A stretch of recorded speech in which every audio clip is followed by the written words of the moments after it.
I'm Catherine Bennett, 42, and I've spent years perfecting family parties. Last summer, I poured my heart into my sister's birthday dinner with 30 guests at our suburban Minneapolis home. I planned every detail: roasted chicken for the crowd, a gluten-free salad for my cousin, a sugar-free cake for my uncle. I was up at 5 a.m. chopping, cooking, decorating, making sure everything was flawless. My husband and son helped set the table, and by evening the house was alive with laughter and clinking glasses. Everyone praised the food, or at least, that's what I thought.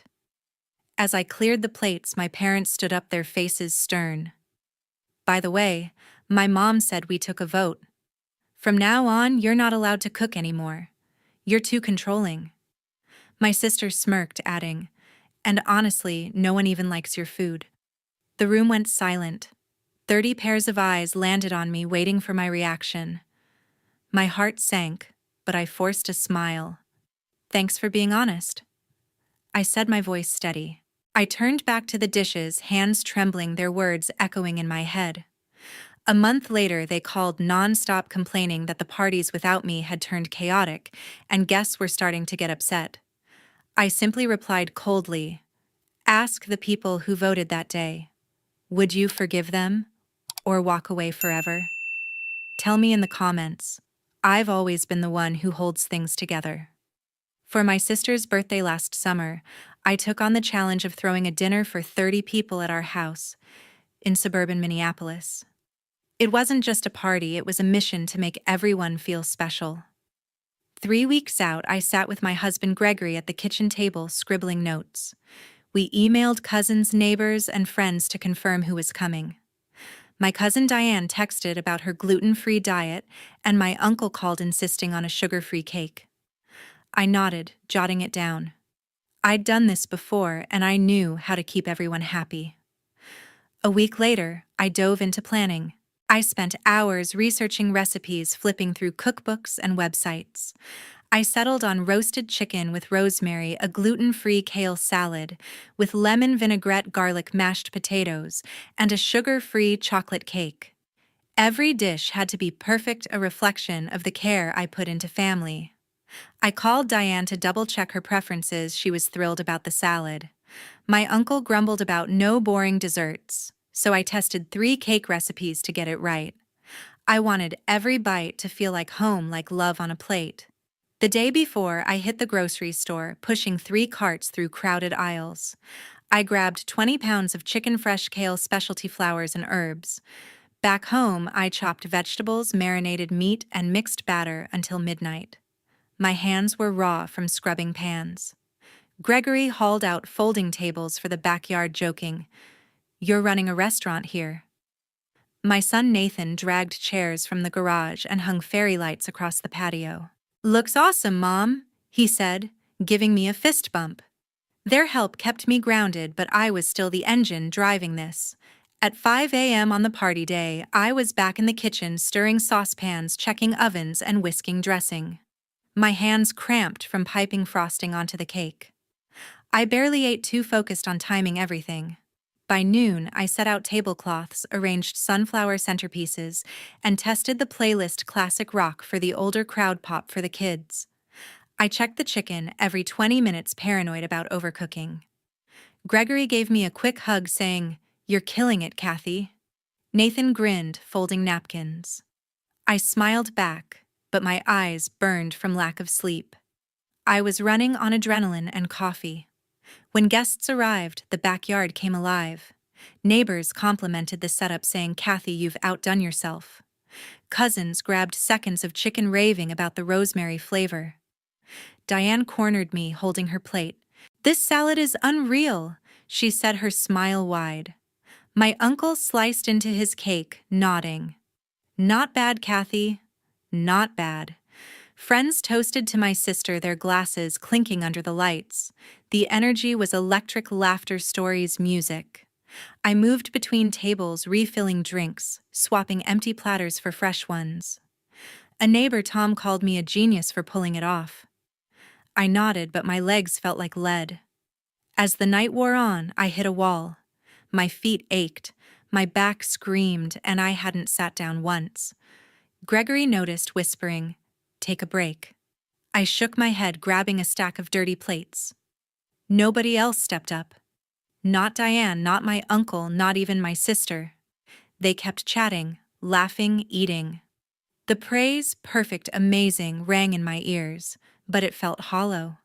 I'd been up since dawn, pouring every ounce of energy into this. Nathan caught my eye, stacking cups quietly, but even his help couldn't shake the feeling. I was exhausted, and deep down I wondered if anyone saw the cost. I'd given everything to make this night shine, but the weight of their indifference settled in my chest. Did they even notice what it took? I stood in the kitchen, staring at the empty plates. The birthday party for my sister was winding down, and the backyard buzzed with lingering guests. I'd spent weeks planning cooking and serving 30 people, but as I stacked dishes, a heavy silence settled over me. My parents, Robert and Patricia, lingered near the counter, their faces tight. My sister approached, holding a glass of wine, her smile sharp. Nobody had thanked me properly, and the weight of that hit hard. Not even my brother Mark had said a word to acknowledge my effort. As I wiped down a platter, my mom spoke up. Her voice clipped. "Kathy, you need to stop acting like you run everything." I froze, sponge in hand. My dad nodded, folding his arms. "You're too controlling with these dinners. We've decided you're done cooking for family." My sister smirked, stepping closer. "Yeah, and let's be real. Your food's so bland. Nobody likes it." Her words sliced through me. The kitchen went quiet, a few guests glancing over from the doorway. Diane. My cousin fidgeted with her napkin, avoiding my eyes. Mark, usually quick to lighten the mood, stared at the floor, his hands in his pockets. Nathan. My son tensed beside me, his jaw clenched. Gregory, my husband, started to speak, but I shot him a look, urging him to stay silent. I wouldn't give them the satisfaction of seeing me falter. I forced a nod, gripping the sponge tighter. Noted I said, my voice steady. I turned back to the dishes, my heart pounding. The guests shuffled out, murmuring goodbyes, but their earlier praise, Diane's unreal salad, the neighbor's genius comment, felt hollow now. Mark lingered, adjusting his jacket, but said nothing. I wanted him to speak up, to call out the unfairness, but he didn't. Nathan whispered, "They're out of line, Mom."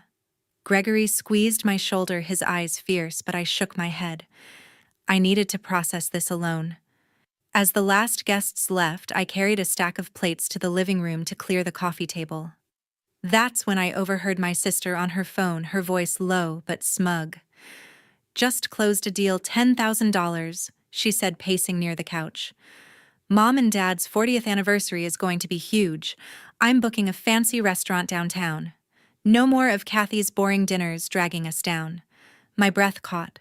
She wasn't just criticizing me, she was planning to take over, to erase my role entirely. $10,000. A high-end venue. All to outshine me, to prove she could do better. I stood behind the doorway, clutching the plates, my pulse racing. Her words burned, each one a jab at everything I'd built for this family. The hurt ran deeper than I could name. I'd spent years orchestrating birthdays, holidays, reunions, making memories they all cherished. I thought they saw me as the heart of those moments, but I was wrong. They saw me as a servant, someone to push aside when it suited them. Mark's silence stung most. He'd always been my partner in crime, the one who'd joke about my over-the-top menus but cheer me on. Now he let them tear me down without a word. Diane's compliments, the guests' toasts, all of it felt like a lie. Nathan and Gregory were my only anchors, their quiet support keeping me from unraveling. I finished cleaning past midnight, the house dark except for the kitchen light. Gregory offered to help, but I waved him off, needing the rhythm of scrubbing to dull the pain. Nathan stayed close, stacking glasses, his eyes worried. "You don't deserve this," he said softly. I managed a small smile, but inside I was reeling. My phone lit up with texts, Mom asking about a recipe, Dad commenting on the weather, my sister sending a casual, "great party" note. As if they hadn't just humiliated me. I stared at the messages, my fingers hovering. I wanted to fire back, to demand why they thought I deserved this. But I didn't. Instead, I muted the family group chat. No more replies to Mom's requests, Dad's updates, or my sister's fake pleasantries. Mark texted the next day saying, "We need to talk," but I let it sit unanswered. I was done being their doormat. I turned my focus to my own life work, Nathan's soccer practices, quiet evenings with Gregory. The group chat went quiet without my responses, and for the first time I felt a flicker of freedom. They could plan their fancy anniversary without me. I was out. A month later, my parents called out of the blue. I was folding laundry in the living room. Nathan sprawled on the couch with his homework when my phone lit up with Robert's name. I hesitated, my thumb hovering. I hadn't spoken to them since my sister's birthday, when they'd called me controlling and said my food was bland. But curiosity won. I answered, putting the phone on speaker. Patricia's voice came first, overly cheerful. "Kathy, we need your help with something special." My stomach tightened. I knew that tone, it meant they wanted something big. Robert jumped in, explaining their 40th anniversary was coming up. "We want a family dinner like the ones you do," he said. "You know, warm, cozy, everyone together." I almost laughed. Warm and cozy. After they'd humiliated me in front of 30 people, I leaned against the counter, folding a towel, waiting for the catch. Patricia's voice softened. "Susan was supposed to handle it, but she's in a tough spot." They admitted my sister had fallen for a scam, an online investment deal gone wrong. She'd lost everything, $10,000, and was now $5,000 in debt. She refused to help with their anniversary, claiming she was too stressed to plan anything. I gripped the towel, my knuckles white. Susan, who'd bragged about her big money and fancy restaurant plans, was broke. The same Susan who'd mocked my cooking and sworn to outdo me. I should have felt sorry for her, but I didn't. "So why me?" I asked, my voice flat. Robert cleared his throat. "Your dinners bring the family together. Nobody does it like you." The irony hit hard. They'd spent years taking me for granted, and now they needed my magic to save face. I cut them off. "You said I was too controlling. Susan said my food was bland. Why not ask her to cater your fancy restaurant party?" Silence hung on the line. Patricia stammered. "We didn't mean it like that, Kathy." But I wasn't buying it. Nathan looked up from his homework, his eyes sharp, nodding like he approved. Gregory, washing dishes nearby, gave me a small smile. I took a breath and said, "I'm done being your event planner. Find someone else." Robert tried to protest, saying it was just one dinner, but I hung up my hands, shaking. For the first time, saying no felt right. That weekend, I decided to reclaim my energy. Instead of stressing over family drama, I planned a small gathering at our house, just Gregory, Nathan, and a few close friends. No cousins, no neighbors, no expectations. I invited Sarah and Tom, our neighbors from down the street, and Lisa, my coworker, who'd always been there for me. Gregory grilled burgers in the backyard while Nathan set up a playlist, mostly his favorite indie bands. I made a simple spread, grilled vegetables, a fruit salad, and brownies from a mix. No gluten-free specials, no sugar-free cakes, just food we enjoyed. We sat around a folding table under the patio lights, laughing over stories. Sarah teased Gregory about his grilling skills, and Tom shared a terrible dad joke that had Nathan groaning. Lisa raised her glass, saying, "To Kathy, who deserves a night like this." I smiled, warmth spreading through me. This wasn't the chaotic, high-stakes dinner I'd slaved over for my sister. It was easy, real, and full of people who valued me. Nathan leaned over, whispering, "This is way better than their parties." "Mom?" Gregory squeezed my hand under the table, his eyes saying everything. As we cleared the plates, my phone buzzed again. Patricia's name flashed, followed by a text. "Please, Kathy. We need you." I ignored it, stacking dishes with Lisa. Robert called twice more that week, leaving voicemails about how they couldn't pull off the anniversary without me. I didn't respond. Their words, controlling, bland, still stung, and I wasn't going to let them pull me back. Susan's downfall was their problem, not mine. I focused on my little circle, on the people who saw my worth. For once, I felt light, like I'd shed a weight I'd carried too long. By the next month, their plans collapsed. My parents had tried to organize their 40th anniversary dinner themselves after I refused to help. Susan, still reeling from her financial scam, offered no support, leaving them to scramble alone. I heard about the disaster from my niece Claire, who called me the day after. Their house in suburban Minneapolis was a mess. Tables cluttered with half-eaten trays, dishes piled in the sink, and decorations sagging from hasty setup. They'd ordered catering, but the delivery was late and there wasn't enough food. Guests expecting the warm gatherings I used to host left early, mumbling excuses. Robert tried to lighten the mood with a speech, but it fell flat. Patricia, usually poised, snapped at a cousin for spilling wine. The night was a far cry from the cozy family dinner they'd begged me for. I wasn't there to witness it, and I didn't care to. I'd cut contact after their call, still stung by their accusations of being controlling and their dismissal of my cooking. But the fallout reached me anyway. 2 days later, I was scrolling through my phone during lunch when I saw Patricia's post on a family group page online. "Some people are too selfish to show up for family," she wrote, tagging me. "Katherine would rather abandon us than help celebrate our milestone." My chest tightened. Selfish.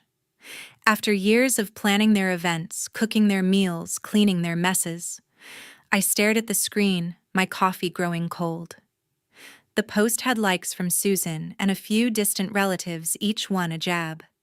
Then I saw a comment from Claire, my niece. "Aunt Kathy doesn't owe anyone anything," she wrote. "She worked hard for years and you never appreciated her. Maybe look in the mirror." My eyes widened. Claire, barely 20, had always been quiet at family gatherings, but her words were fierce. Other comments followed, some cousins agreeing, others staying neutral, but Patricia didn't respond. I could imagine her fuming, scrolling through the thread. Susan stayed silent, probably too embarrassed by her own financial ruin to chime in. I wanted to thank Claire, but I held back. Engaging would only stir the pot, and I was done with their drama. I put my phone down and focused on my own life.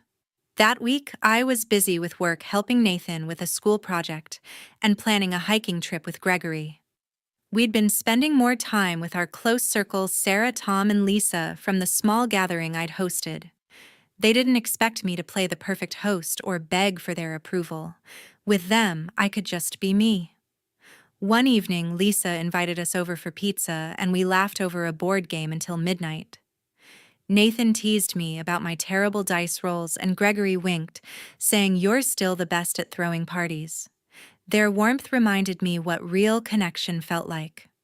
Meanwhile, my parents kept texting. Robert sent a vague message about fixing things, and Patricia left a voicemail, her tone sharp. "You saw my post, I assume." "We're disappointed, Kathy." I didn't reply. Their failed party wasn't my fault, and their public attack only proved I'd made the right choice. Claire's defense stuck with me, though. I sent her a quick text, not about the post, just checking in about her college classes. She replied with a heart emoji and a note. "You're my favorite aunt." I smiled, tucking my phone away. That was enough. My days felt lighter without the family's demands. I started a new routine: morning walks with Gregory, volunteering at Nathan's school, catching up with Lisa over coffee. The group chat stayed quiet, and I didn't miss it. Patricia's post lingered in my mind, but I didn't check for updates. Let them stew in their mess. I was building something better, surrounded by people who saw my worth. Their anniversary flop was their own doing, and I wasn't going to clean it up. A few weeks later, I got an email from Susan. I was at my desk sorting through work files when her name popped up in my inbox. I hadn't heard from her since the fallout of her failed financial scheme, and I'd kept my distance from the family after their disastrous anniversary party. My finger hovered over the delete button, but I clicked open instead. Her message was short but heavy. "Kathy, I owe you an apology. I was jealous. Everyone always praised your thoughtfulness, your dinners, your care. I wanted to outshine you, and I was wrong." My jaw tightened. Susan admitting fault. It felt surreal, but her words didn't erase the sting of her past insults. I leaned back, staring at the screen. Her jealousy wasn't news. I'd felt it for years, but seeing it spelled out hit differently. I didn't reply. I wasn't ready to forgive. Not after she'd called my food bland and tried to take over with her grand plans. Instead, I closed my laptop and turned my focus to something that mattered. I'd been planning a charity event at the Minneapolis Community Center, a party for underprivileged kids. It wasn't about impressing anyone, just giving back. I'd spent weeks coordinating with volunteers, ordering supplies, and designing games to make the kids smile. The day of the event arrived and the community center buzzed with energy. I set up tables with bright tablecloths loaded with cupcakes, fruit skewers, and sandwiches. Nathan helped blow up balloons, his grin wide as he tied them to chairs. Gregory hauled in a speaker system, joking, "You're outdoing yourself again, Kathy." My niece Claire showed up early carrying a box of donated books. She'd reached out after defending me online, eager to help. "This is awesome, Aunt Kathy," she said, stacking books for the kids. Her enthusiasm warmed me. At 20, she was finding her voice, and I was glad to have her by my side. The kids arrived, their laughter filling the room. We played musical chairs, painted faces, and handed out goodie bags. Claire jumped in, leading a group in a scavenger hunt, her energy infectious.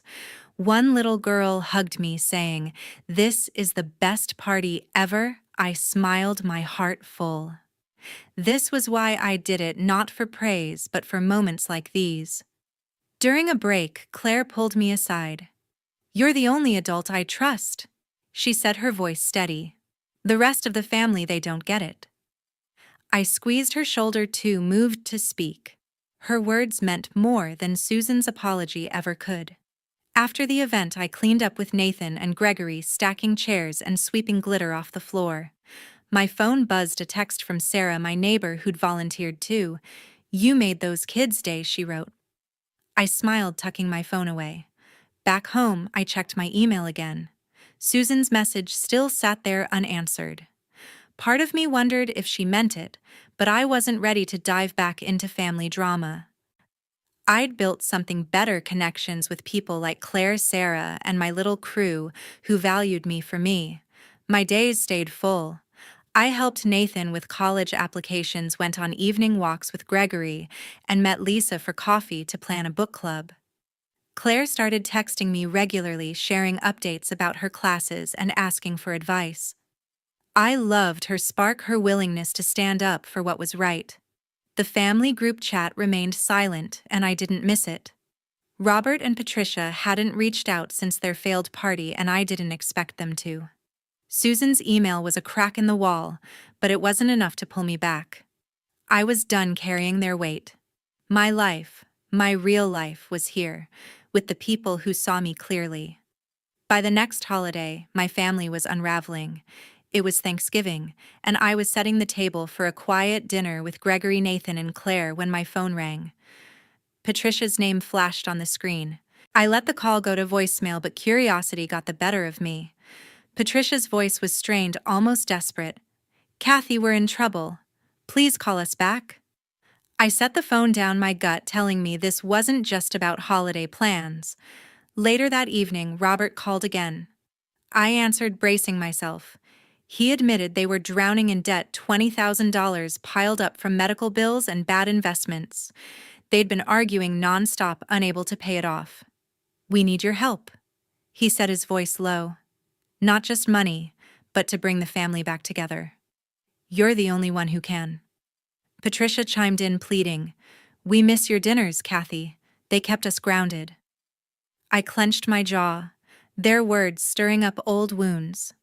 They hadn't cared about my dinners when they called me controlling or let Susan mock my cooking. I took a breath, my voice steady. "Ask the people who voted that day," I said, referring to their decision to push me out of family gatherings. "I'm not your fix for this." Patricia gasped, and Robert started to argue, saying, "We're family, Kathy." That was a mistake, but I wasn't swayed. I hung up my hands, trembling. Nathan looked up from the table, his eyes wide. "You okay, Mom?" he asked. I nodded, forcing a smile. Gregory squeezed my hand, his quiet support enough to keep me steady. The next morning, I got a text from Mark. He hadn't reached out since the birthday party where he stayed silent while our parents and Susan tore into me. "I'm sorry I didn't stand up for you," he wrote. "I was wrong. Can we talk?" I stared at the message, my chest tight. Mark's silence had hurt as much as the other's words. I'd counted on him, my brother, who always had my back, to say something, but he hadn't. I typed a reply, then deleted it. I wasn't ready to forgive, not when the betrayal still stung. I left his message unanswered, just like I had with Susan's email. Instead, I threw myself into my community work. I'd been organizing events at the Minneapolis Community Center building on the success of the kids' party. This time, I was planning a winter clothing drive for local families. Claire showed up to help sorting coats and scarves with me. "You're doing something real here," she said, stacking boxes. Her belief in me felt like a lifeline. We worked side by side, joking about her college dorm life while folding blankets. Sarah and Lisa pitched in too, dropping off donations and cracking jokes to keep the mood light. The drive was a success. Dozens of families got what they needed, and the center was filled with grateful faces. One woman hugged me, saying, "You're a blessing to this community." I smiled her words, warming me more than any family praise ever had. Back home, Gregory and Nathan helped me unpack leftover supplies, and we celebrated with takeout pizza. Claire joined us, laughing as Nathan tried to steal her slice. "You guys are my real family," she said, her eyes bright. I felt a pang of pride. She'd chosen me, not the chaos of Robert, Patricia, or Susan. My phone kept buzzing with messages from my parents. Robert sent a long text about their financial strain, begging me to reconsider. Patricia left another voicemail, her tone sharp. "You're tearing us apart, Kathy." I didn't respond. Their problems weren't mine to solve. I focused on my life, planning the next community event, helping Nathan with his college essays, and enjoying quiet evenings with Gregory. After everything that happened, I realized I no longer needed to seek their approval. The Minneapolis Community Center was alive with laughter as I hosted a birthday party for underprivileged kids. Gregory grilled hot dogs, Nathan led a piñata game, and Claire handed out colorful cupcakes. The kids' smiles lit up the room, their joy pure and unfiltered. This was my purpose now, creating moments that mattered, surrounded by people who valued me. My old family, Robert, Patricia, and Susan, faded into the background, their absence a relief. I'd heard through Claire that they were paying a price. Susan's so-called friends had ditched her after her financial flop, leaving her isolated. Robert and Patricia faced whispers from neighbors who called them ungrateful for pushing me away. Their social circles shrank, their reputation bruised by their own actions. I didn't gloat, but I felt no guilt either. They'd made their choices just as I'd made mine. After the party, I sat with Nathan and Claire cleaning up streamers. I looked at them, my heart full. "Don't let anyone dim your worth," I said, my voice firm. "Not family, not anyone." Nathan nodded, his eyes serious. Claire hugged me, whispering, "You've shown me that, Aunt Kathy." Gregory joined us, wrapping an arm around me, his pride clear. Sarah and Lisa stopped by, praising the event, their warmth a stark contrast to my parents' coldness. I'd cut off all contact with Robert, Patricia, and Susan. No more calls, no more texts. My phone was quiet, and I liked it that way. My life was full: community projects, dinners with friends, and moments with Gregory, Nathan, and Claire. I'd found a family that didn't demand my labor or question my value. For the first time, I was truly happy, rooted in a community that saw me for who I was.